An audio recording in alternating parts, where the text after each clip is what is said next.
Bonjour à tous et bienvenue sur TMT. Donc aujourd'hui, petite vidéo d'unboxing d'un téléphone, le Xiaomi Redmi Note 8 Pro. Excusez-moi si je prononce mal Xiaomi ou Xiaomi, je sais pas, bref, je suis pas japonais ou chinois.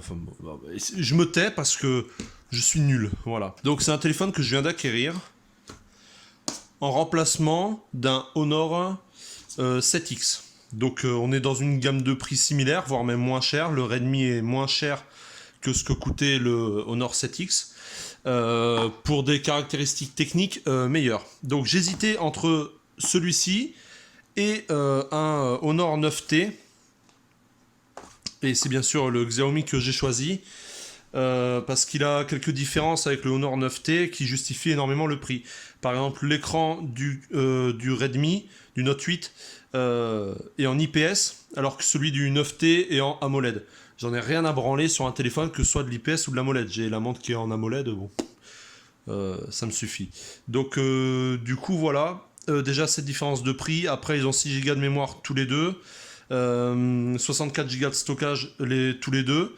Lui et le 9T que j'avais vu. Par contre, là, c'est un processeur Ximatech, je crois, si je dis pas de bêtises. Dans le 9T, c'était un Snapdragon. Donc, je pense aussi que le prix est beaucoup pour ça également. Donc, voilà notre Redmi Note 8 Pro. Donc, qui est le remplaçant du 7 Pro, bien sûr. Vous l'aurez compris. Donc, il est assez imposant. Il est un peu plus lourd, je trouve, que mon Honor. On voit ici à l'arrière, on voit bien les 3 caméras. Moi je l'ai choisi en finition noire, donc vous voyez c'est un noir brillant comme ça, c'est vraiment très très joli.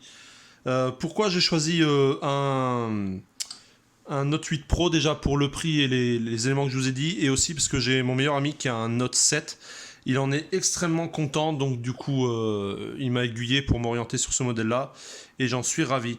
Donc caméra 64 millions de pixels Ultra High Resolution, écran 653 Full HD, système de refroidissement liquide Helios G90T, donc sur le processeur Mediatek, c'est ce qu'on disait, et une batterie de 4500 mAh.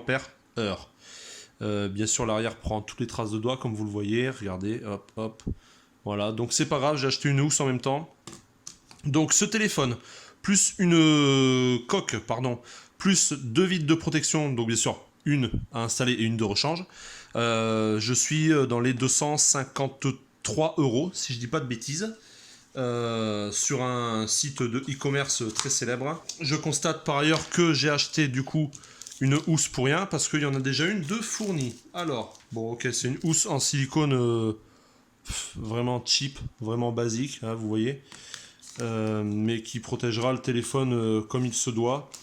Moi j'ai acheté une housse Racing, une housse façon carbone, donc qui est un peu plus épaisse que ça, et je pense qu'il sera plus agréable au toucher. Celle-là elle englobe bien le téléphone, franchement je pense qu'il doit être bien protégé là-dedans.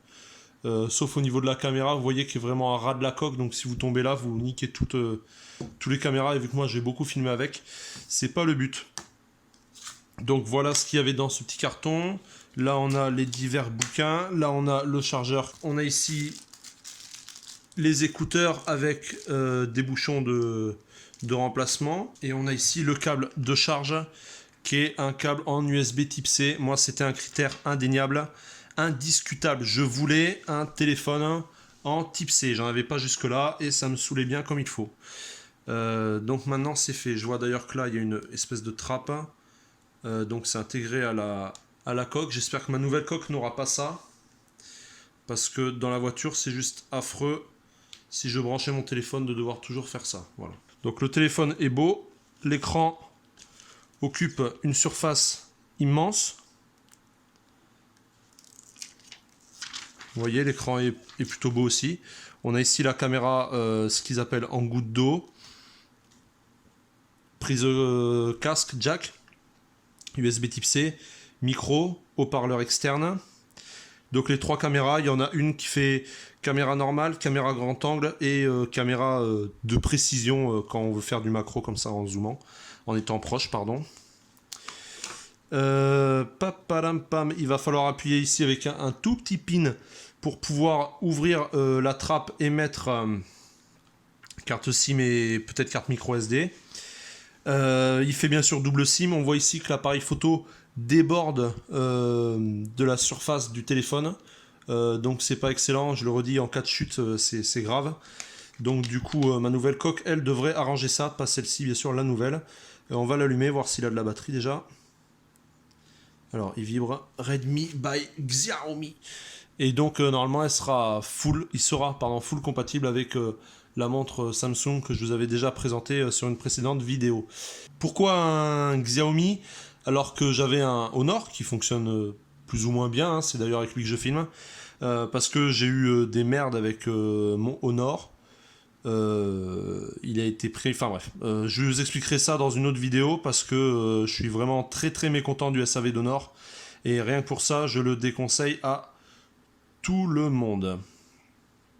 Donc voilà, vous voyez c'est quand même relativement fluide, hein. Je me suis perdu, C, D, E, F, F comme France, pas Gabon.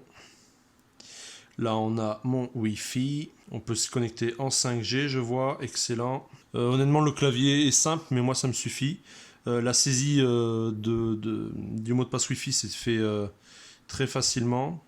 Donc voilà, écoutez, je vous ferai d'autres vidéos peut-être sur téléphone et d'autres reviews.